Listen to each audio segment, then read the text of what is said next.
हाँ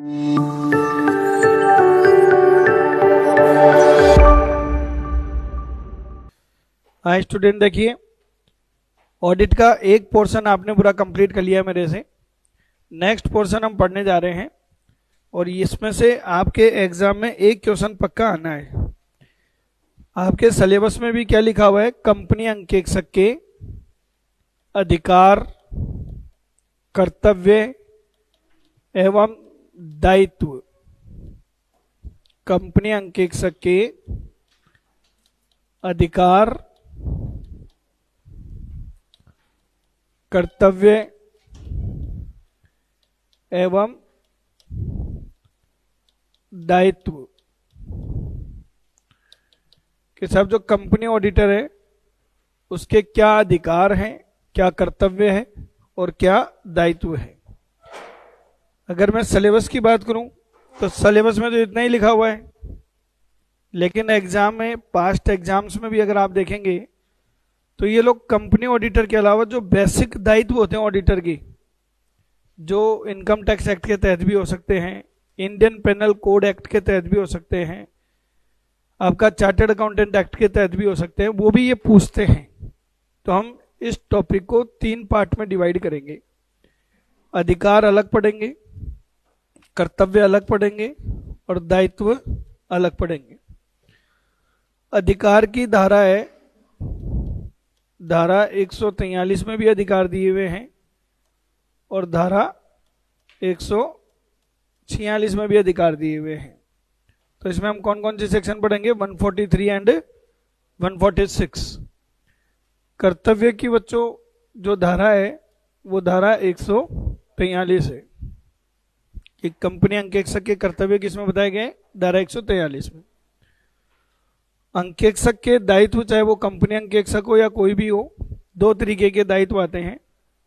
एक होता है दीवानी दायित्व यानी कि सिविल लाइबिलिटी, और एक होते हैं आपराधिक दायित्व, क्रिमिनल लाइबिलिटी।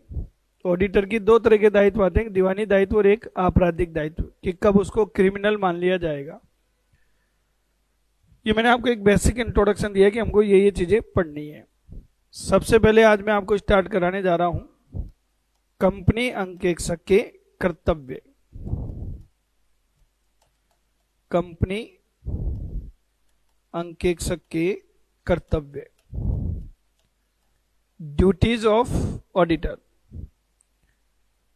जो अंकेक्षक की ड्यूटीज हैं वो क्या क्या हैं ये हम पढ़ेंगे।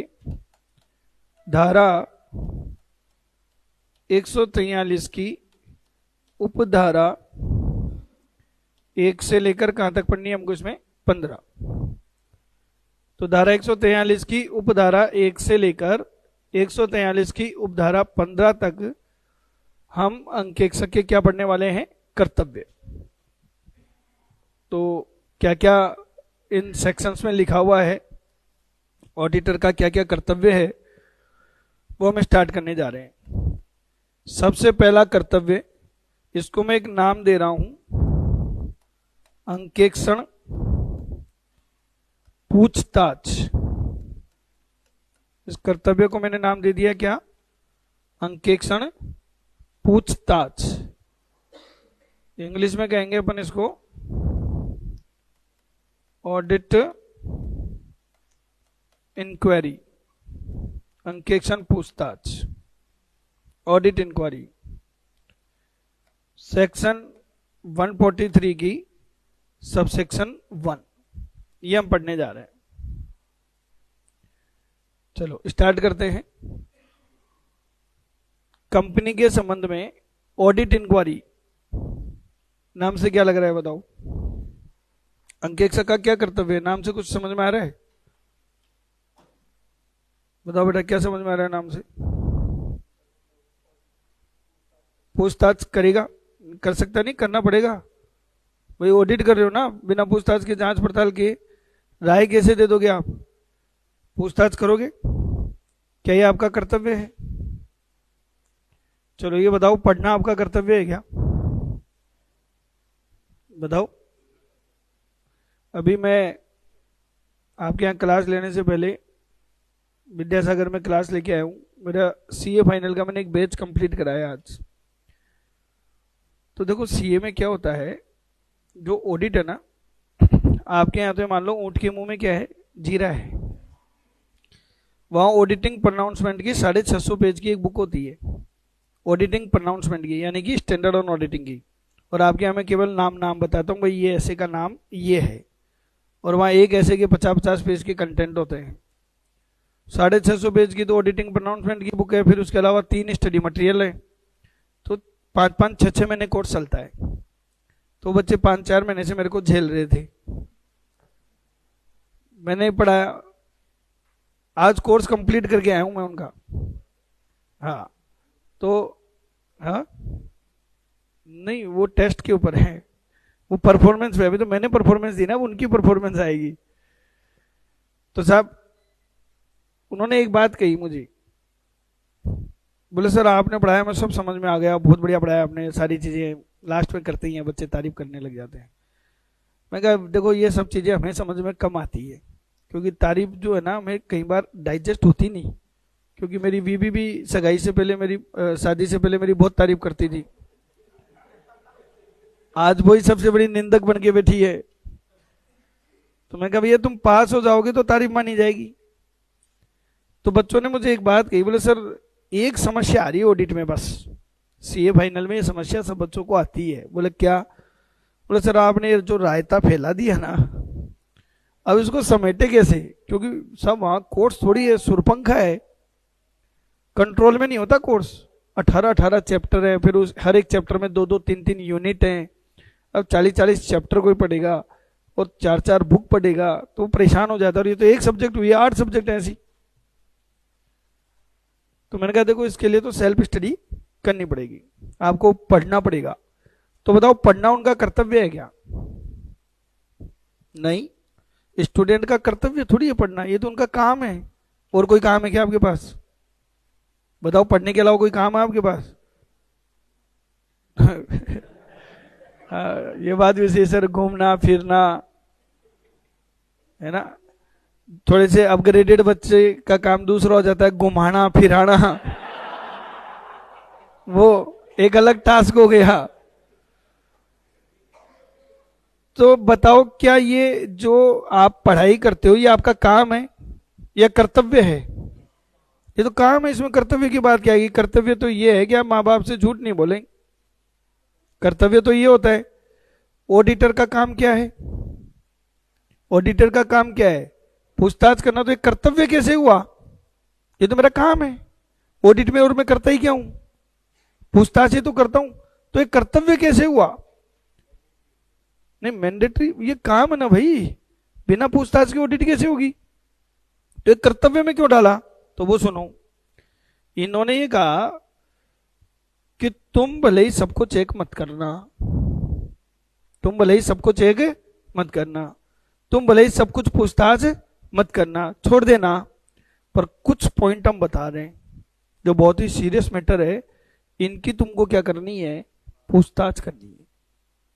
समझ में आ गया? तो ये पूछताछ का मतलब ये नहीं है कि सब कुछ पूछताछ करनी है हमको, हर एक एंगल से चेक करना, नहीं। इन्होंने कुल मिलाकर हमें 6 पॉइंट बताए हैं। कितने पॉइंट बताए हैं? 6।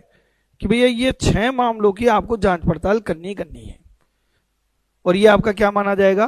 कर्तव्य, कि ये करनी है, बाकी चाहे मत करना, पर ये तो आपको जांच पड़ताल करनी ही पड़ेगी। एक बात समझ में आ गई? जांच पड़ताल करने के बाद 2 बातें होंगी। भाई आपने कोई पूछताछ करी, उसके बाद 2 बातें होंगी। बताओ क्या? या तो आप संतुष्ट होंगे कि सब कुछ सही है, या क्या होंगे? असंतुष्ट। अगर आप संतुष्ट होते हैं तो बताओ, अगर आप संतुष्ट होते हो तो चुप रहते हो, भाई साइलेंट रहते हो ना अगर संतुष्ट रहते हैं तो, और असंतुष्ट हैं तो वायलेंट हो जाते हो। सेम कहानी ऑडिटर की है। ऑडिटर इन 6 मामलों पर क्या करेगा? पूछताछ करेगा। पूछताछ करने के बाद 2 बातें होंगी, या तो वो क्या होगा? संतुष्ट। और संतुष्ट होने का मतलब जब उसको सब कुछ क्या मिले? सही मिले, कोई गड़बड़ उसको दिखाई नहीं दे, तो वो संतुष्ट है। या फिर क्या होगा, वो असंतुष्ट होगा, डिससेटिस्फाइड होगा कि यार यहां तो गड़बड़ हो रखी है, हमने पूछताछ करी और पूछताछ के परिणाम यह है कि यहां तो गड़बड़ है। तो यदि अंकेक्षक इन 6 मामलों की पूछताछ करने के बाद इस परिणाम पे पहुंचता है कि मामला गड़बड़ है, असंतुष्ट है, तो उसे रिपोर्ट में व्यक्त करना होगा। ये मामले कहां पर दिखाएगा, वो रिपोर्ट में लिखेगा कि साहब ये मामले की हमने जांच पड़ताल करी थी और ये हमें गड़बड़ मिली और हमने रिपोर्ट में लिख दी, ताकि किसके नॉलेज में आ जाए मामला, सदस्यों की। ऑडिटर अपनी रिपोर्ट किसे प्रस्तुत करता है, किसे प्रस्तुत करता है बताओ ऑडिटर अपनी रिपोर्ट, सदस्यों को। कहां पर, क्योंकि एजीएम में बैलेंस शीट P&L अप्रूव होंगी। नियुक्ति किसने करी थी, तो रिपोर्ट किसको दूंगा, समझ गए। तो मेरी ड्यूटी बनती है कि मैं जो भी जांच पड़ताल करूं उसमें कुछ भी गड़बड़ मिले वो सदस्यों को रिपोर्ट करूं। ये बात समझ में आ गई। लेकिन मैंने कोई जांच पड़ताल करी और मैं संतुष्ट हूं कि सब कुछ मामला क्या है, सही है, सही है तो भी जांच पड़ताल होगी, सही नहीं है तो भी जांच पड़ताल तो मुझे इन 6 मामलों की करनी है। जिस बात है, जांच पड़ताल करूंगा तभी तो मालूम चलेगा कि सही था कि गलत था। अगर मैं संतुष्ट हूं तो आपको रिपोर्ट में व्यक्त करने की कोई आवश्यकता नहीं है, रिपोर्ट में व्यक्त करना आवश्यक नहीं, आवश्यक नहीं। समझ में आ गया क्या। अब इसका क्वेश्चन कैसे बनेगा वो सुनो। एक अंकेक्षक के द्वारा धारा 143 की उपधारा 1 में व्यक्त मामलों की पूछताछ की गई और पूछताछ के बाद अंकेक्षक उन मामलों पर संतुष्ट होता है, तो क्या इसे रिपोर्ट में व्यक्त किया जाएगा, नहीं। तो इसे रिपोर्ट में कब व्यक्त किया जाएगा, जब वो असंतुष्ट हो। समझ में आ रहा है सबके, यहां तक की बातें क्लियर हैं। अब आपके दिमाग में एक बात चल रही होगी कि सर ऐसे कौन से मामले हैं जिन पे पूछताछ करना मेरा क्या है, कर्तव्य है। तो कितने मामले हैं टोटल, 6। कौन कौन से 6 मामले हैं, एक एक मामलों को देखते हैं। सबसे पहला मामला, अंकेक्षक ये देखेगा कि क्या कंपनी के द्वारा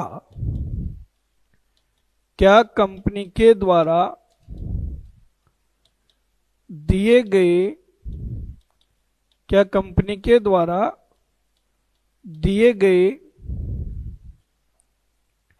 ऋण तथा अग्रिम, क्या कंपनी के द्वारा दिए गए ऋण तथा अग्रिम पर्याप्त तौर पर सुरक्षित हैं या नहीं है। ऑडिटर ये चेक करेगा कि कंपनी के द्वारा दिए गए ऋण तथा अग्रिम पर्याप्त तौर पर सुरक्षित हैं या नहीं है, तथा वे कंपनी के हितों के विरुद्ध तो नहीं है, तथा वे कंपनी के हितों के विरुद्ध तो नहीं है। क्या समझे बताओ, ये इतना क्या सीरियस मैटर है जिसको इस धारा में ही डाल दिया कि इसकी इंक्वायरी करनी है। इसमें सीरियसनेस क्या है, इन्वेस्टमेंट नहीं, लोन। कंपनी ने लोन दिया, किसने दिया पैसा, ठीक है। पैसा किसका था, कंपनी में किसका था पैसा, और बांट कौन रहा है, कंपनी की तरफ से। कौन बांटेगा, कंपनी तो करते व्यक्ति है। बताओ, कंपनी में कोई भी लोन देता है, कंपनी लोन देती है, तो ये पावर किसके पास है, आज रिलायंस अगर किसी को कर्जा दे रहा है, लोन दे रहा है, तो मैं जाके दूंगा क्या? मेरे से पूछते हैं क्या वो? नहीं। कौन करता है ये काम? Board of director. समय की विडंबना देखो, पैसा है किसी और का और बांट रहा है कोई और। बताओ पैसा किसका है इसमें? सदस्यों का। बांट कौन रहा है? दर्द किसको होगा?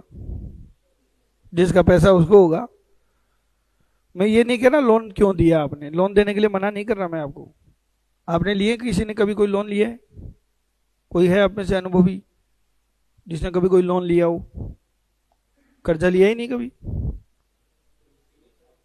है? कभी नहीं लिया कर्जा? हाँ।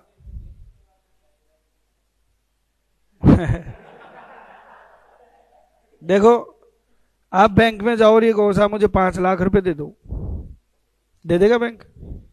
क्यों नहीं देगा? क्या कमी है आप में? मतलब बैंक ये देख रहा है कि चुकाने लायक है या नहीं है, आपकी औकात देख रहा है कि चुकाएगा कि नहीं चुकाएगा, और औकात के लिए वो आपसे इनकम टैक्स रिटर्न मांगेगा। आगे साहब अपन खूब कमाते हैं, चुका देंगे। बोला कमाता है इसका प्रूफ? वो साहब फैक्ट्रियां लगी पड़ी हैं। बोले फैक्ट्रियां लगी जहां लगी रहने दे, तूने कमाया है तो इनकम टैक्स भी भरा होगा, क्योंकि इनकम टैक्स तो भरना ही पड़ेगा। 5 लाख से ऊपर की जिनकी भी इनकम है, इनकम टैक्स भरना तो मैंडेटरी है भाई। साल के 5 लाख भी कमा लिए ना तुमने, अब तुम सारे जूनियर अकाउंटेंट बन जाओ, ITR तो मेरे से ही भरवाओगे। समझ रहे हो? तभी तो प्रैक्टिस भी चलती है हमारी साइड में। समझ लो, अभी 7 लाख कर दिया बजट में पर वो बेटा रिबेट के साथ है आपका। ऐसा नहीं है कि 7 लाख की छूट है। 7 लाख की छूट रिबेट के साथ है, और वो उन्हीं को मिलती है जो इनकम टैक्स रिटर्न फाइल करते हैं। तो अगर आपने 5 लाख से ऊपर की कमाई कर ली, इनकम टैक्स रिटर्न नहीं भरी, तो दमदमाता नोटिस आएगा घर पे। ये ध्यान रखना, जो कमाता है उसको इनकम टैक्स भरना पड़ता है, तो रिटर्न भरनी पड़ती है। बैंक वो मांगता है आपसे। बैंक ये सब क्यों कर रहा है बताओ? आपके बारे में क्यों जानना चाह रहा है? क्योंकि बैंक को अपने पैसों की चिंता है। चलो मैं मेरी बात करता हूं। मैंने बैंक वालों को इनकम टैक्स रिटर्न भी दे दी, कमाता भी हूं, प्रूफ भी दे दिया, फिर भी नहीं देगा बैंक। बोले साहब आप कमाते हो पर आपका क्या भरोसा, कल को नहीं चुकाओ तो? ऐसे थोड़ी होता है सर, कर्जा ले रहा हूं चुकाऊंगा नहीं, वो तो ठीक है चुकाओगे, नहीं चुकाओ तो मैं क्या कर लूंगा आपका? तो मैंने कहा आप बताओ क्या करूं फिर। बोला आप कर्जा क्यों ले रहे हो? मैंने कहा साहब मकान खरीद रहा हूं। तो एक काम कर, वो मकान जो खरीद रहा है ना, उसके कागज मेरे पास गिरवी रख जा, जिस दिन कर्जा चुक जाए कागज तेरे वापस ले जाना। बताओ बैंक बिना कोई प्रॉपर्टी के, बिना कोई सिक्योरिटी के लोन देता है? तो एक कंपनी के क्या हो गया, बिना सिक्योरिटी के लोन बांट रही है। पैसा किसका है? बांट कौन रहा है? तो भैया ये तो मामला गड़बड़ है। इसलिए, और मुझे नियुक्ति किसने की? तो मैं किसके लिए काम करूं? तो देखूंगा कि कंपनी की बैलेंस शीट में अगर लोन बटे हुए हैं, कंपनी ने क्या दे रखे हैं? लोन दे रखे हैं, किसी को एडवांस दिया, मना नहीं है देने की, पर जो ऋण और अग्रिम दिए वो पर्याप्त तौर पर क्या होने चाहिए? भैया आपने किसी को 1 करोड़ रुपए का कर्जा दे दिया, तो उसके बदले में प्रॉपर्टी तो लो, या उसके गहने वगैरह रखो। कल को वो नहीं चुकाएगा तो? अब डायरेक्टर ने अपनी बीबी को लोन दे दिया 10 लाख रुपए का, बाद में शेयर होल्डर के सामने अपना सा मुंह लेके आ गया, सॉरी साहब वो तो दे ही नहीं थी वापस, क्या करूं बताओ? अरे तो यार बीबी तेरी और रिस्क मेरी, ये तो अजीब सी बात है ना। पैसा मेरा था, वो उठा के बांट दिया तुमने, और जोखिम मैं भुगत रहा हूं। ऐसा नहीं होगा। इसलिए ऑडिटर को क्या करना है, किसी भी कंपनी की ऑडिट करने जाए उसकी बैलेंस शीट उठाएगा और जो भी लोन दे रखे हैं उसको चेक करेगा। अगर लोन दे रखे हैं तो बदले में हमारे पास क्या होनी चाहिए? सिक्योरिटी। मान लो किसी कंपनी ने लोन दे रखा है 2 करोड़ का, बदले में सिक्योरिटी ले ली 2.5 करोड़ की। बताओ मुझे रिपोर्ट में लिखने की जरूरत है क्या? नहीं, क्योंकि मैं क्या हो गया? संतुष्ट कि पर्याप्त तौर पर क्या है? सुरक्षित है। तो रिपोर्ट में कब आएगा? जब पर्याप्त तौर पर सुरक्षित नहीं हो कि साहब कंपनी ने बिना कोई प्रॉपर्टी के, बिना कोई गिरवी रखे कुछ कर्जे बांट दिए जिनके वापस आने की कोई गारंटी भी नहीं है। तो ये चीज मैं रिपोर्ट करूंगा। ये बहुत सीरियस मैटर है, क्योंकि मेरा पैसा, आप मेरे से पैसा लेके किसी और को दे रहे हो, वो भी मेरे से बिना पूछे, और उसकी भी वापस आने की कोई गारंटी नहीं है। तो कम से कम मुझे मालूम तो रहे ये बात, और ये बात कौन बताएगा मुझे? ऑडिटर बताएगा। यहां तक ये बात समझ में आ गई? अग्रिम, जैसे आप कहीं पे जॉब करते हो, आपने कोई मकान खरीदना है, मालिक को कहा कि साहब 2 लाख रुपए एडवांस दे दो, दे जाऊंगा। लोग एडवांस मांगते नहीं मांगते? मांगते ही है। जिस दिन आप अपना ऑफिस चलाओगे, सबसे बड़ी समस्या यही रहेगी। हमारे जैसों के साथ तो बहुत समस्या आती है कि सब एडवांस मांगते ही मांगते हैं। अभी एक हमारे स्टाफ की शादी थी, 3 लाख रुपए मांग लिए उसने। तो साहब शादी है, 3 लाख रुपए दो। मैं कह, तेरी सैलरी 20,000 रुपये है। तो सर मैं 5-5 हज़ार रुपये चुकाता रहूंगा, हर महीने सैलरी में से 5,000 रुपये कटवाता रहूंगा। मैंने कहा तो 5 साल में चुकेंगे मूल। बोले सर ब्याज तो दूंगा भी नहीं, और 5 साल में कटवाऊंगा। सर मेरे पास तो यही व्यवस्था है, क्या करूं? बोलो, करना भी पड़ता है। स्टाफ है हमारा, पिछले 5-7 साल से काम कर रहा है, कहां भाग के जाएगा? पर भाग गया तो डूब गए। मेरा पैसा हो, मैंने बांटा है, डूब गया, कोई दिक्कत नहीं, पैसा तो सिकंदर का था, और मैं दया दिली दिखा रहा हूं। आ जाओ भाई, ले जाओ, तेरे को चाहिए एडवांस, ले जाना। सिकंदर 2 लाख रुपए देने भाई को, ला ले जा तू, और कोई जरूरत हो तो बता देना भाई, टेंशन मत लेना। हाँ, पैसा बहुत है, इनसे ले लेंगे। तो ये पागल है? ये पागल थोड़ी है जो इनसे पैसा लेके मैं बांट रहा हूं। तो मेरा दायित्व क्या बनता है कि अगर मैं बांट रहा हूं, किसी को कर्जा दे रहा हूं या किसी को एडवांस दे रहा हूं, तो बदले में क्या लूं? सिक्योरिटी। भाई खुद का पैसा हो, बांट दो, कोई दिक्कत नहीं है। पैसा कंपनी में किसका है? सदस्यों का। और बांट कौन रहा है? ये बात समझ में आ गई? इसमें एक बात और जोड़ी है कि आपको यह भी देखना है कि कहीं ये कंपनी के हितों के विरुद्ध तो नहीं हो। ये क्या होता है साहब? कि कहीं ये कंपनी के हितों के विरुद्ध नहीं हो। मतलब देखो साहब, एक कंपनी ने खुद ने कर्जे ले रखे हैं, कंपनी ने बैंक से कर्जा ले रखा है, प्रॉपर्टी गिरवी रखी। बैंक से कर्जा लिया कितने % ब्याज पे, और वो कर्जा आगे उन्होंने बांट दिया। कंपनी ने कर्जा ले रखा है और कर्जा दे रखा है, और जिसको दिया उससे ब्याज क्या ले रहे हैं? 0%, बिना ब्याज के बांट रहे हो और खुद कर्जा भर रहे हो। ऑडिटर पूछेगा भैया सिक्योर्ड है क्या? बोला साहब गिरवी रख रखा है, इसका गोल्ड मेरे पास में पड़ा है।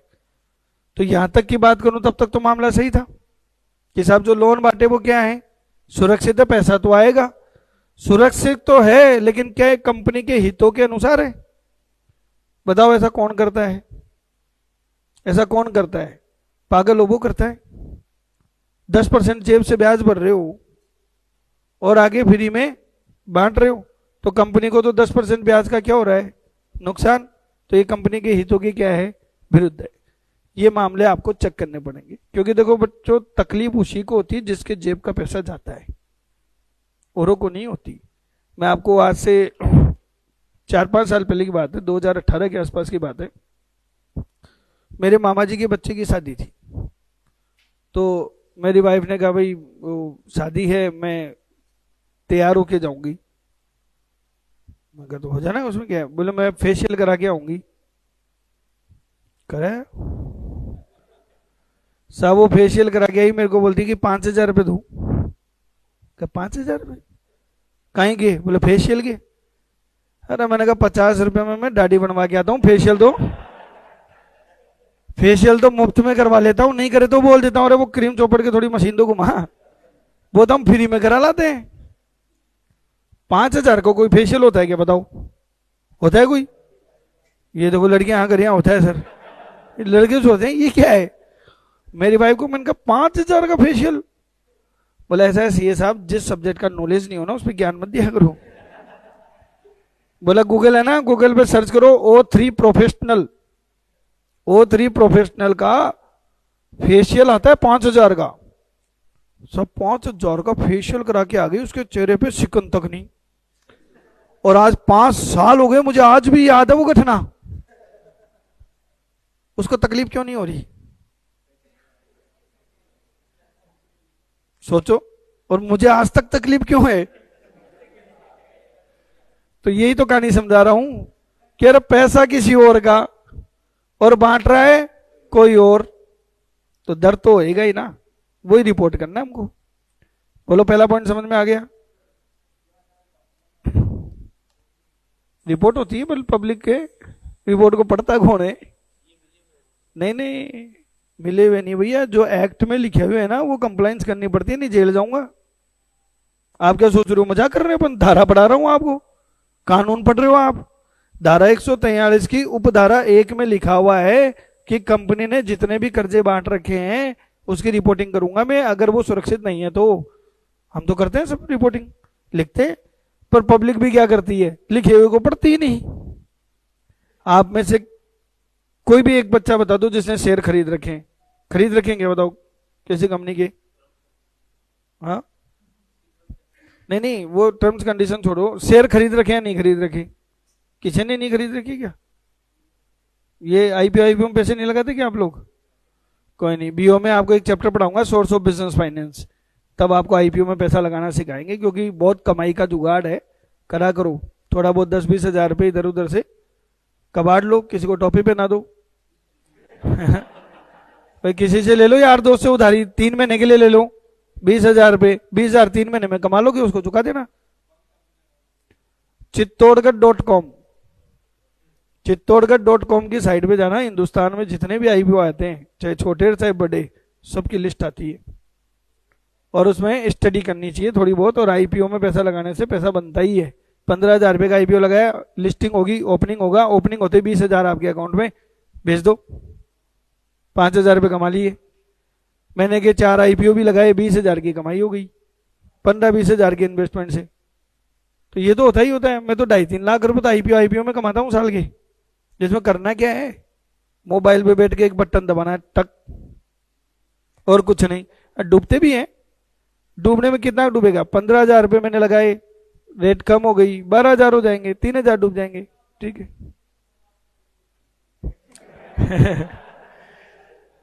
जो ये बच्चा कह रहा है सर आप आईपीओ लगवा दिया करो हमारे, हम आपको दे देंगे कमाई का 50%, इसको कहते हैं इन्वेस्टमेंट बैंकिंग सर्विसेज। जो मैंने आपको बताया था ना धारा 144 में कि अंकेक्षक ये सेवाएं प्रदान नहीं कर सकता, और अगर प्रदान करेगा तो ऑडिट नहीं कर सकता। तो फिर कोई दिक्कत नहीं है। तो बात समझ में आ गई सबके? पहला पॉइंट क्लियर है कि आप रिपोर्टिंग होती है। मैं आपको इसलिए पूछ रहा था कि आप शेयर होल्डर हैं या नहीं है। अगर आप शेयर होल्डर होते भी ना, तो आपने आज तक कंपनी से बैलेंस शीट ही नहीं मंगाई उसकी। भैया आप सदस्य हो, आप ना कभी एजीएम में गए, जबकि कंपनी आपको मेल पे क्या कर रही है, सूचना भेज रही है कि भाई एजीएम में आना। तो पब्लिक तो इतनी लापरवाह है, मीटिंग में नहीं जा रहे, रिपोर्ट ही नहीं पढ़ रहे। अब जो पढ़ रहे हैं वो पढ़ रहे हैं, तो हमारा कर्तव्य हमको रिपोर्ट करना है। पब्लिक पढ़ती है नहीं पढ़ती वो उनका काम है। पहला काम समझ में आ गया। दूसरा काम आपको यहां पर ये देखना है कि क्या कंपनी ने ऋण तथा अग्रिम को, क्या कंपनी ने ऋण तथा अग्रिम को जमाओं के रूप में प्रदर्शित किया है,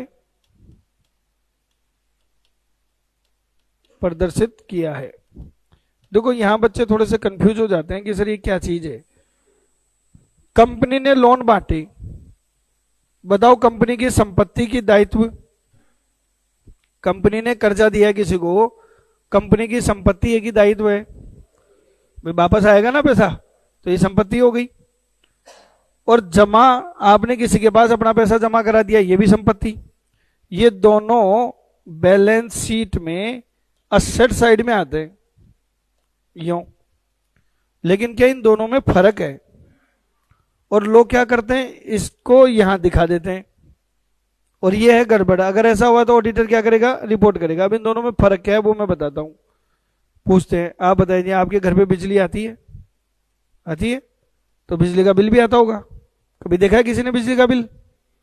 उसके ऊपर ही ऊपर एक अमाउंट लिखी हुई रहती है, जमानत राशि, अमानत के तौर पे दी ना आपने। जब भी आप बिजली का कनेक्शन लेते हो एक सिक्योरिटी डिपॉजिट आपको जमा करानी पड़ती है। करानी पड़ती नहीं करानी पड़ती? ये हमने जो इंटरनेट का कनेक्शन ले रखा है वो 4,500 रुपये लेके गया कल, एज ए सिक्योरिटी, जो वापस हमको मिल जाएगी। तो बताओ क्या हमने बिजली विभाग को कर्जा दे दिया? क्या एडवांस दे दिया? ना तो ये एडवांस है और ना ही क्या है, कर्जा है। ये क्या है? डिपॉजिट। तो डिपॉजिट को किस में दिखाओगे? डिपॉजिट में। और ऋण तथा अग्रिम को किस में दिखाओगे? ऋण तथा अग्रिम में। फर्क समझ में आ गया क्या? तो इन दोनों का क्या लगभग यूं लगता है एक जैसे से हैं। नुकसान नहीं, प्रेजेंटेशन है बेटा। क्या होगा कि आपने ऋण को किस में दिखा दिया? जमाओं में। इसका मतलब आप हेराफेरी कर रहे हो, लोगों को दिए कर्जे को क्या बता रहे हो कि जमाए। ठीक है ना? जमा में श्योरिटी का लेवल ज्यादा होता है कि वो पैसा आता ही आता है, ऋण के डूबने के चांस ज्यादा होते हैं। डिपॉजिट का कभी भी बुक्स में प्रोविजन नहीं बनाया जाता और ऋणों का डूबत का प्रावधान भी बनाया जाता है। तो जो चीज आप ये कहोगे साहब डेटर्स को क्रेडिटर्स में दिखा दूं, क्रेडिटर्स को डेटर्स में, ऐसे थोड़ी होगा। तो जो जहां प्रेजेंट करना है उसको वहीं प्रेजेंट करना है। अगर प्रेजेंट सही नहीं किया तो ऑडिटर क्या करेगा?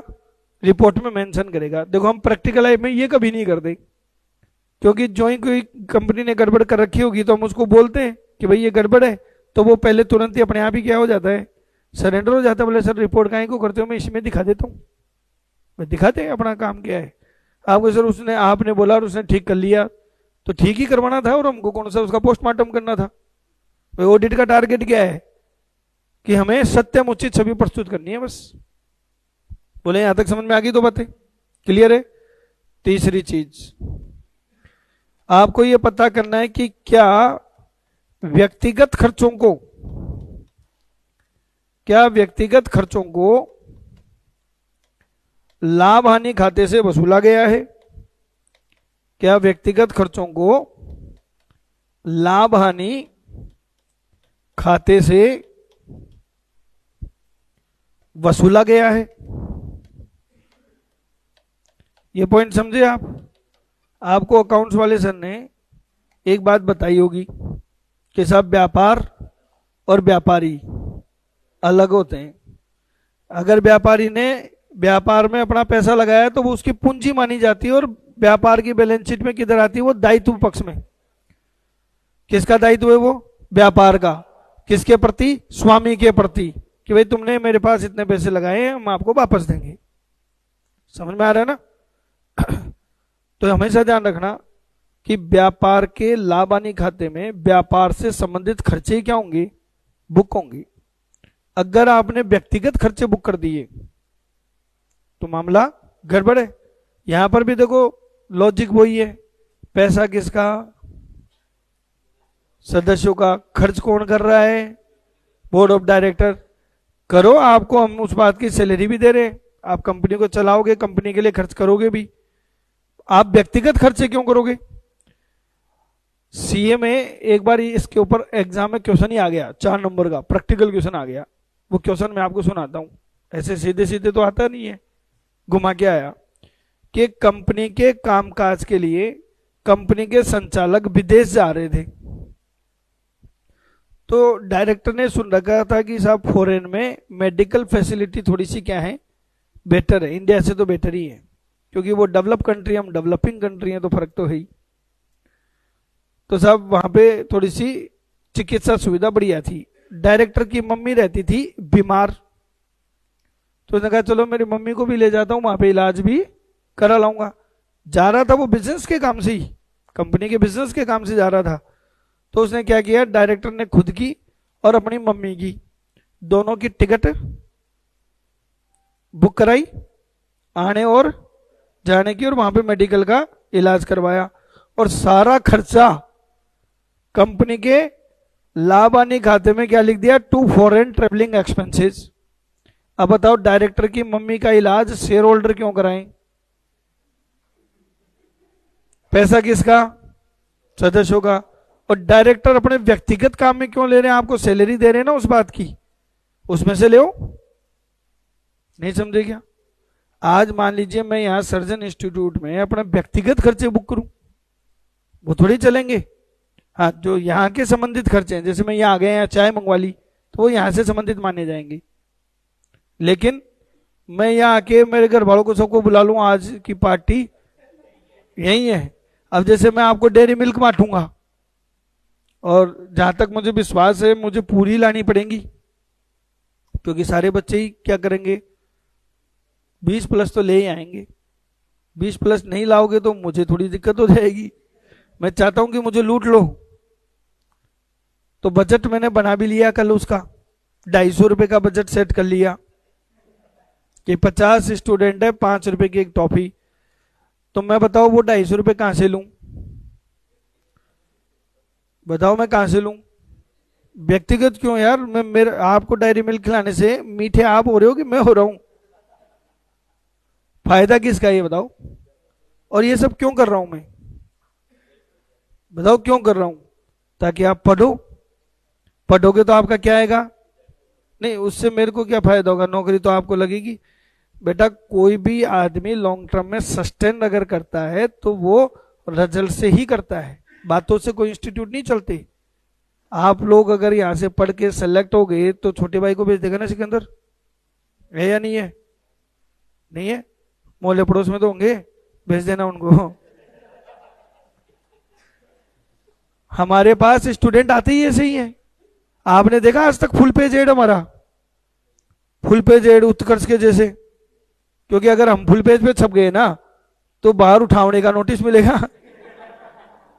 तीसरे पेज पे फोटो आएगी कि 2 लोग थे, उठ गए बेचारे।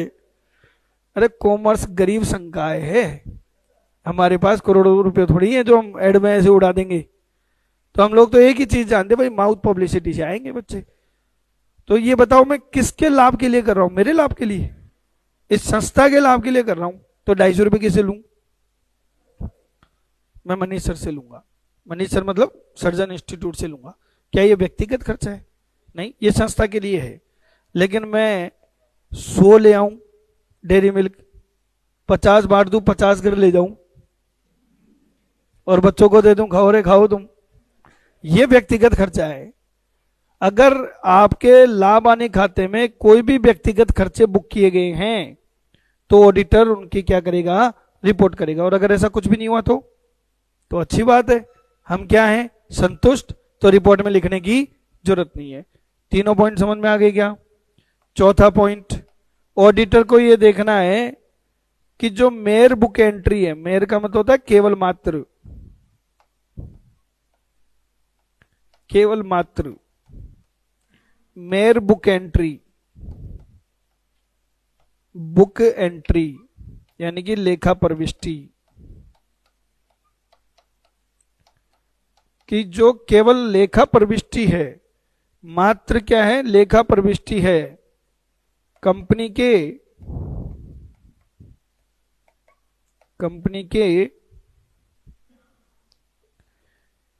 हितों के विरुद्ध तो नहीं है, कंपनी के हितों के विरुद्ध तो नहीं है। ये थोड़ा सा क्या टेक्निकल है, ये आपको ऐसे समझ में नहीं आ रहा होगा कि सर क्या बोल गए। कि आपने कोई एंट्री करी अकाउंट्स में, कोई लेखा प्रविष्टि दर्ज करी जो केवल लेखा प्रविष्टि है, तो पहले तो इसका मतलब समझो, मेयर बुक एंट्री का मतलब क्या है? केवल लेखा प्रविष्टि का मतलब क्या होता है? जिसके कोई प्रमाणक नहीं है, जिसके कोई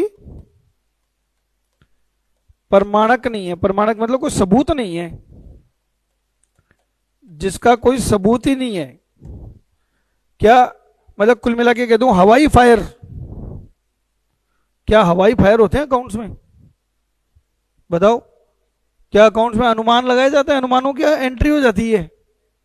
अरे बेटा आप अकाउंट्स की बात कर रहे हो, पूरी दुनिया ही अनुमान पे चल रही है, पूरी जिंदगी अनुमान पे चलती है।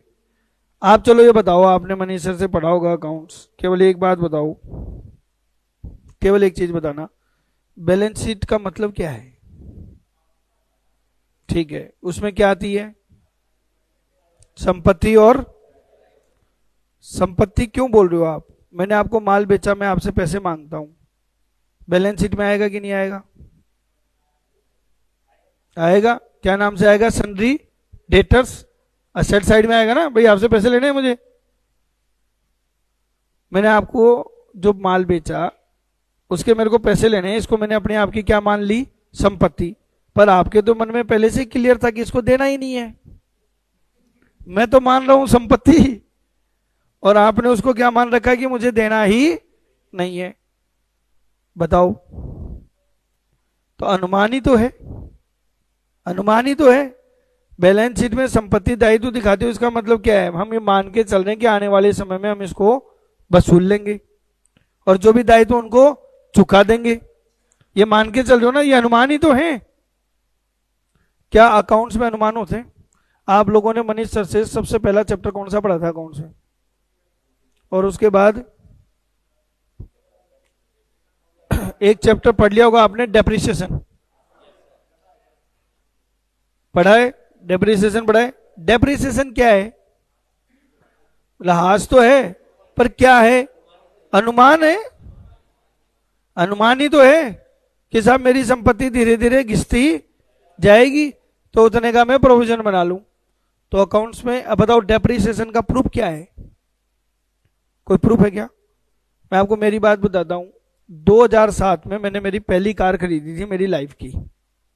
2006 में मैं सीए बना, 2007 में मैं कार खरीद के लाया। तो साहब मैं उसके ऊपर हर साल 15% क्या लगाता था? डेप्रिसिएशन।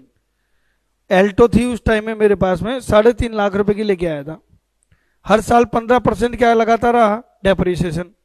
आप यकीन नहीं मानोगे, उस कार को मैंने 10 साल चलाया, पूरे 10 साल पूरे मजे लिए उस गाड़ी के।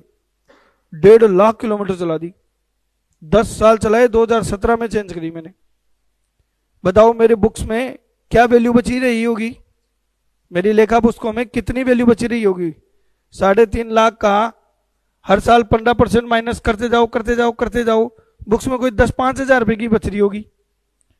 लेकिन जब मैं उसकी जगह पर नई कार खरीदने गया तो मारुति की बस एक यही अच्छी बात है, वैसे तो डब्बा आती है गाड़ी, कोई काम की नहीं है मारुति की गाड़ियां, एकदम पतरा आता है, पर उसकी रीसेल वैल्यू बढ़िया मिलती है।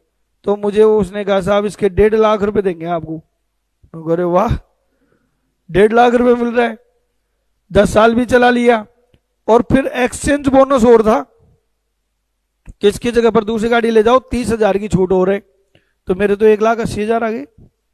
जबकि मेरी लेखा पुस्तकों में कितने की थी? 10,000 की। तो 1,70,000 की मैंने क्या कर ली? एक तरीके से कमाई कर ली। तो क्या आज तक मैंने जो एंट्री करी वो गलत थी? बताओ। मैंने तो वही डेप्रिसिएशन की रेट ली जो इनकम टैक्स एक्ट में बताई गई है, वही रेट ली है मैंने। तो ये गलती क्यों हुई? क्योंकि इसका कोई प्रमाणक नहीं है, ये केवल मात्र एक क्या है? अनुमान है।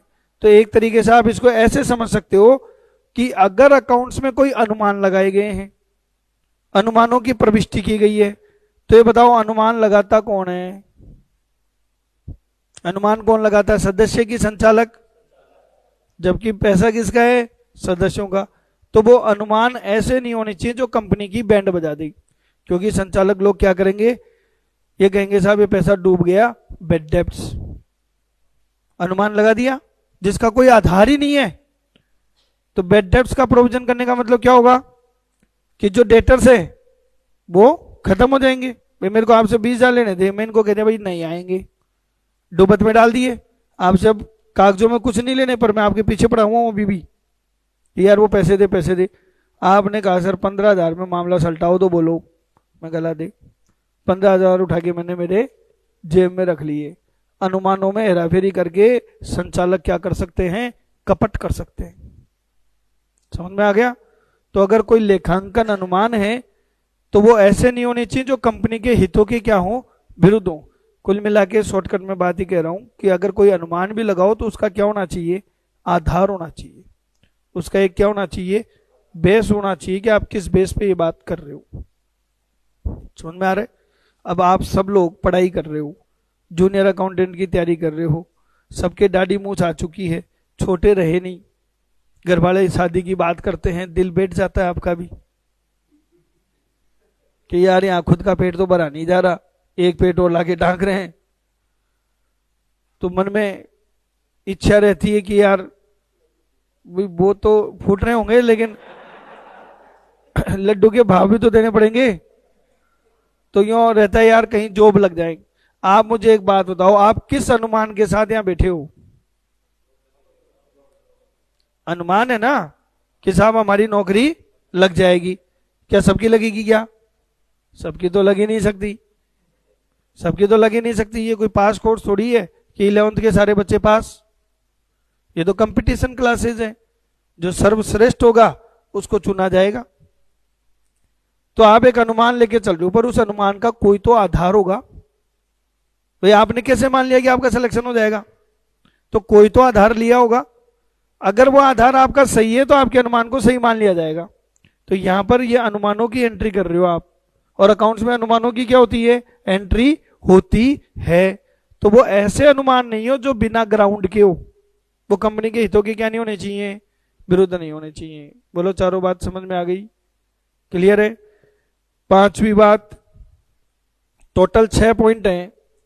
पांचवी बात समझना कि यदि कंपनी बैंकिंग या निवेश कंपनी नहीं है, यदि कंपनी बैंकिंग या निवेश कंपनी नहीं है तो क्या कंपनी ने अपने निवेश को लागत मूल्य से कम पर बेचा है? लागत मूल्य से कम पर बेचा है। ऑडिटर को ये इंक्वायरी करनी है। कुछ समझे क्या? अगर हम कोई भी चीज इन्वेस्ट करते हैं, अगर हमने हमारा पैसा कहीं पर निवेश किया, तो बताओ निवेश करने वाले की सोच क्या रहती है? कल को आप जूनियर अकाउंटेंट बनोगे, पैसा कमाओगे, 2 पैसा बचेगा, उसको कहीं ना कहीं क्या करोगे? इन्वेस्टमेंट के पीछे सोच क्या रहती है? कि 2 पैसे कमाएंगे। यहां तो मामला क्या हो रहा है? निवेश को किस पे बेच रहे हो? यानी कि क्या कह दूं, हानि पे। पैसा किसका था? इन्वेस्टमेंट किसने किया? संचालक मंडल आगे इन्वेस्टमेंट करेंगे और उसको घाटे पे बेच दिया, क्योंकि दर्द उनको नहीं हो रहा ना, घाटा किसका हो रहा है? शेयर होल्डर का। बताओ ऐसा होना चाहिए क्या? ऐसा होना चाहिए कि नहीं होना चाहिए? देखो आदमी अपने बस चलते कभी भी अपने इन्वेस्टमेंट को लॉस पे नहीं बेचेगा। मैं आपको मेरी आबिती बताऊं, ये बात है 2009 की। थोड़े बहुत पैसे कमा के मेरे पास में इकट्ठे हुए थे। तो क्या होता है, जो ही आपके पास में पैसे आते ना थोड़े से भी, तो मधुमक्खियों की जैसे कई लोग आपके आसपास में मंडराने शुरू हो जाते हैं। पता नहीं उनको कहां से खुशबू आ जाती है। तो एक व्यक्ति मेरे आजू बाजू में उन दिनों में घूमने लगा और मुझे प्रभावित करके उसने मेरे को अंटी में ले लिया। कि मैं आपको मेरे साथ जो हुआ वो बता रहा हूं। उसने कहा सर आपके लिए बहुत शानदार चीज है। मैंने कहा क्या है बता। सर ज्यादा नहीं, सिर्फ और सिर्फ 2 लाख रुपए लगवा रहा हूं आपकी। मैंने कहा तेरे को सिर्फ और सिर्फ लग रहे हैं? 2 लाख रुपए बचाने में साल निकल गई पूरी। फिर 2 लाख रुपए कमाई नहीं, बचत बोल रहा हूं, बचत ही तो आगे निवेश होगी। मैं कहा क्या है बता। बोले सर यहां से 25 किलोमीटर एक गांव है, नाम है चाकसू। सुना है आपने? सर जेडीए का मास्टर प्लान 2025 आ रहा है। 2009 में बता रहा था वो मेरे को बात। और ये पूरे जयपुर को रिंग रोड में क्या कर दिया जाएगा? बंद। और रिंग रोड आई तो है, ऐसी बात नहीं है, पर रिंग रोड का सबसे ज्यादा फायदा प्रॉपर्टी डीलर ने उठाया कि साहब ये रिंग रोड आ रही है। और बोले सर ये चाकसू, और यहां पे आपको एक प्लॉट दे रहा हूं, 100 गज का प्लॉट है सर, 2000 रुपए गज की रेट केवल ही। कपड़े नहीं आते सर 2000 रुपए मीटर में, और आपको मैं जमीन दे रहा हूं। मैंने कहा यार 2,000 रुपये में क्या आएगा, 2 लाख रुपए में 100 गज का प्लॉट ले लो। मैं कहा यार मैं क्या करूंगा, चाकसू लेके वहां जाके रहूंगा थोड़ी। अरे सर रहना क्या है, थोड़े दिन में बेच देना, डबल हो जाएंगे पैसे। मैं कहा कैसे होंगे सर, यहाँ पे एयरपोर्ट आ रहा है और ये आपका जो प्लॉट है ये फ्लाइट व्यू रहेगा। ऐसे ही बेचते हैं वो लोग। सर यहां से बैठे बैठे फ्लाइट दिखेगी और यहाँ पे यूनिवर्सिटी आ रही है, 4-5 के नाम बता दिए। मैंने कहा यार बहुत बढ़िया चीज है ये तो। मैं कहा तोल दे भाई, 100 गज है, 100 गज तुलवा लिया 2 लाख रुपए में, वो प्लॉट ले लिया। बच्चों अभी तक तो एयरपोर्ट आया नहीं 2022 आ गई, अब ये मालूम नहीं कि पहले फ्लाइट उड़ेगी कि पहले मैं उड़ूंगा। कितने में खरीदा था, 2 लाख में। ओपन क्लास में बोल रहा हूं, चाकसू 2 साल लाल सोट रोड पे पड़ा है मेरा प्लॉट। 2 लाख में कोई लेना चाहे 2 लाख में दे दूंगा आज भी।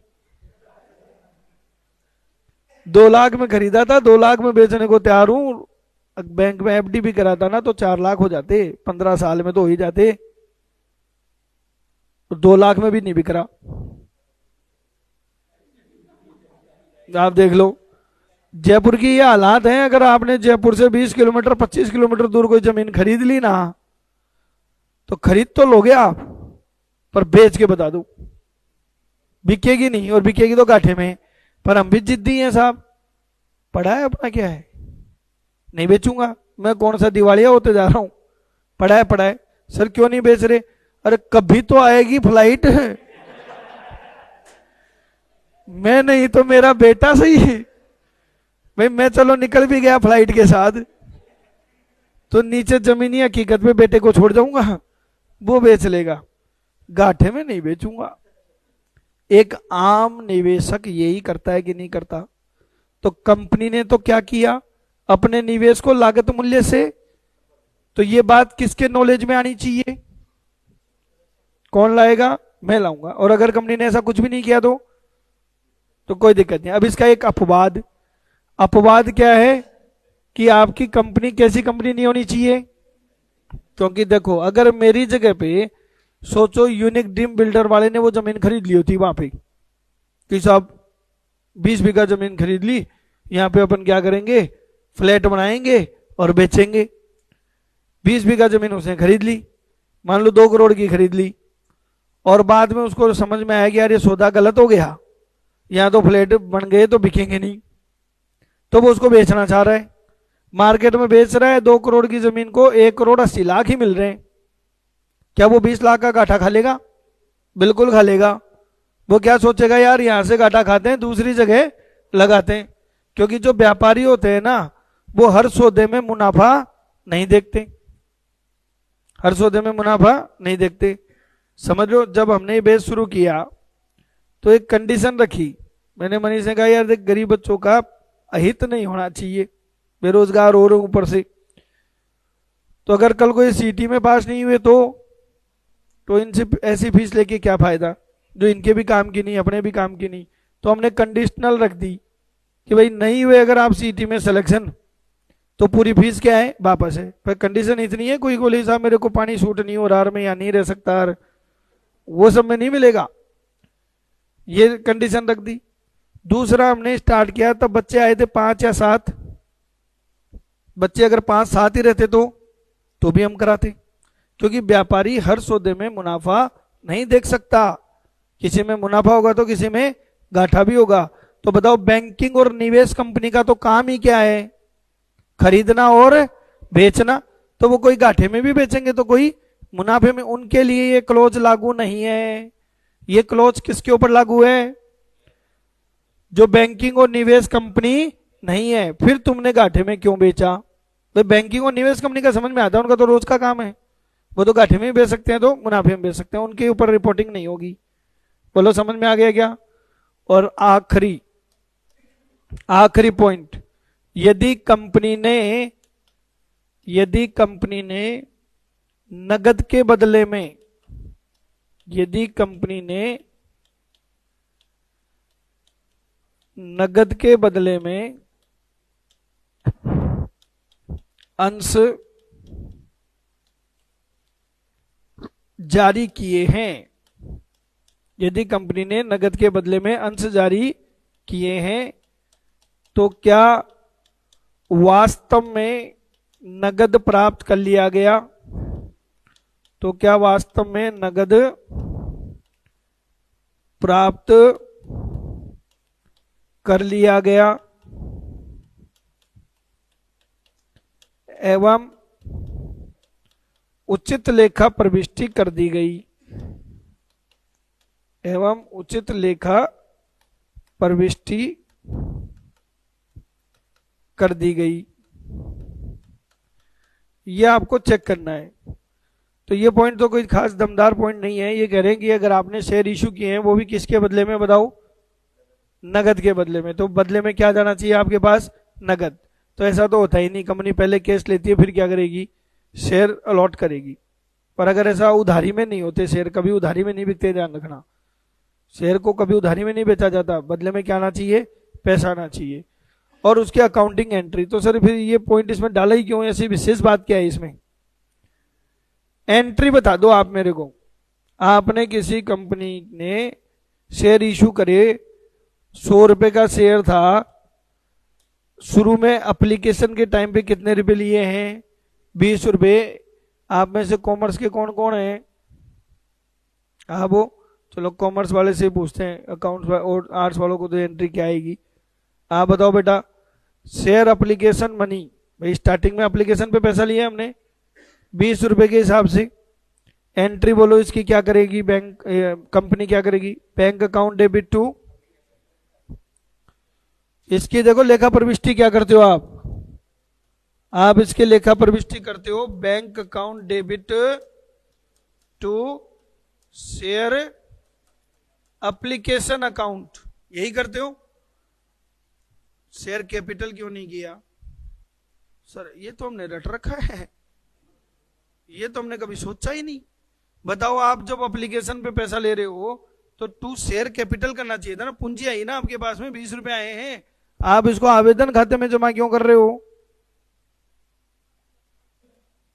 अलॉटमेंट नहीं हुआ तब तक। आप तो ये बताओ, किसी बच्चे की सगाई हो गई, शादी होनी बाकी है, तो बेटी बाप की है कि उसकी है? ये बताओ आप दो, बेटी बाप की है कि उसकी है? सगाई हो गई आपकी, बातचीत चलती होगी फोनों पे, फेरे नहीं हुए अभी, तो बच्चों अभी भी दूसरे की है, आपकी नहीं हुई है। आपकी कब होगी? जब पट्टा आ जाएगा तब आपकी है, जब बाप विदा कर देगा। समझ गए? कहानी यहां पर यही है। कंपनी ने पैसा लिया आवेदन पे, कंपनी की नहीं हुए पैसे, ये अमानत है कंपनी की। कंपनी के पास में दूसरों की क्या है? अमानत है। कंपनी के कब होंगे? जब वो बदले में क्या देगा? Share certificate. जब शेयर सर्टिफिकेट देगा, अलॉटमेंट करेगा, अंशों का आवंटन करेगा, तो फिर एक और एंट्री करेगा। क्या करेगा बताओ? शेयर एप्लीकेशन अकाउंट डेबिट, तो यहां क्रेडिट और यहां डेबिट बराबर हो गया खाता। और टू, यहां पर आप कह रहे हो कि अब ये पैसा हमारा है। और अब सुनो, कंपनी एक्ट क्या कहता है? जब एप्लीकेशन के रूप में पैसा आता है, उसका एक अलग से बैंक अकाउंट खुलेगा और वो सारा पैसा उसमें जमा होगा। जब आप शेयर का पट्टा जारी कर दोगे तो ये पैसा उठा के आप अपने इस अकाउंट में ट्रांसफर कर सकते हो, उससे पहले इसके हाथ नहीं लगाओगे। ये दूसरे का पैसा है, अमानत के तौर पे आया है। समझ रहे हो? नहीं समझे? एक और लाइव एग्जांपल, आप लोगों की फीस आ गई है हमारे पास, हमने उसको टच भी नहीं किया है, जो कहीं यूं पटक रखा है, उससे 1 रुपया भी नहीं निकाला हमने आप लोगों की फीस का पैसे को, क्योंकि आपका जो पैसा भी हमारे पास आया हुआ है ना, ये अमानत है, मेरा नहीं हुआ ये भी। हाँ, जब तक सीईटी का रिजल्ट आके आप लोग क्वालिफाइड नहीं हो जाते तब तक वो मेरा नहीं है, ये मैंने वादा किया है। तो जो मेरा है ही नहीं उसको मैं मेरा मानूं ही क्यों? उसको हमने अलग ही पटक रखा है, उसको हाथ ही नहीं लगाते वो, मतलब बैंक अकाउंट में। बैंक अकाउंट में अलग ही कर रखा है। देखो आपका बेच चालू हुआ, मैंने अभी तक 5 रुपए नहीं लिए यहां से और नहीं लेंगे। क्यों? क्योंकि जो हमारा है ही नहीं।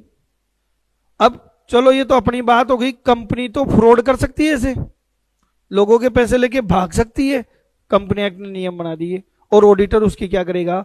चेकिंग करेगा कि ऐसे प्रॉपर एंट्री हो रही है कि नहीं हो रही। बोलो समझ में आ गया क्या? तो ये आज आपका एक टॉपिक कंप्लीट हो गया, धारा 143 की उपधारा 1। यहां तक का पढ़ के सुना रहा हूं। हम पढ़ रहे हैं नेक्स्ट चैप्टर, कंपनी अंकेक्षक के अधिकार, कर्तव्य और दायित्व। पहला क्या पढ़ रहे हैं? कर्तव्य। धारा 143 की उपधारा 1 से लेके कहां तक पढ़ेंगे? 15 तक। पहली धारा है अंकेक्षण पूछताछ, ऑडिट इंक्वायरी। अंकेक्षक को निम्नलिखित मामलों में जांच पड़ताल करनी है और अगर असंतुष्ट हो तो रिपोर्ट में लिखना है, संतुष्ट हो तो साइलेंट रहना है। पहला, क्या कंपनी के द्वारा दिए गए ऋण तथा अग्रिम पर्याप्त तौर पर सुरक्षित है तथा कंपनी के हितों के विरुद्ध तो नहीं है। दूसरा, कंपनी ने ऋण तथा अग्रिम को जमाओं के रूप में दर्शाया है क्या? अगर गड़बड़ है, दर्शाया तो गड़बड़ है। ऋण अग्रिम अलग होने चाहिए और जमा अलग होने चाहिए। केवल मात्र बुक एंट्री अर्थात जिनके कोई बिल बाउचर है नहीं, केवल अनुमान है, वो कंपनी के हितों के विरुद्ध नहीं होने चाहिए। व्यक्तिगत खर्चों को लाभानी खाते से तो वसूला नहीं गया है ना, ये आपको चेक करना है। और अगर कंपनी निवेश या बैंकिंग कंपनी नहीं है तो क्या कंपनी ने अपने निवेशों को लागत मूल्य से कम पर बेचा है। और अगर कंपनी ने नगद के बदले में जारी किए हैं तो क्या वास्तव में नगद प्राप्त कर लिया गया और उनकी प्रॉपर एंट्री कर दी गई। यहां तक समझ में आ गया क्या? तो ये धारा 143 की उपधारा 1 क्या हो गई आपकी? कंप्लीट हो गई। क्लियर है? अब अपन नेक्स्ट सब्जेक्ट पढ़ेंगे।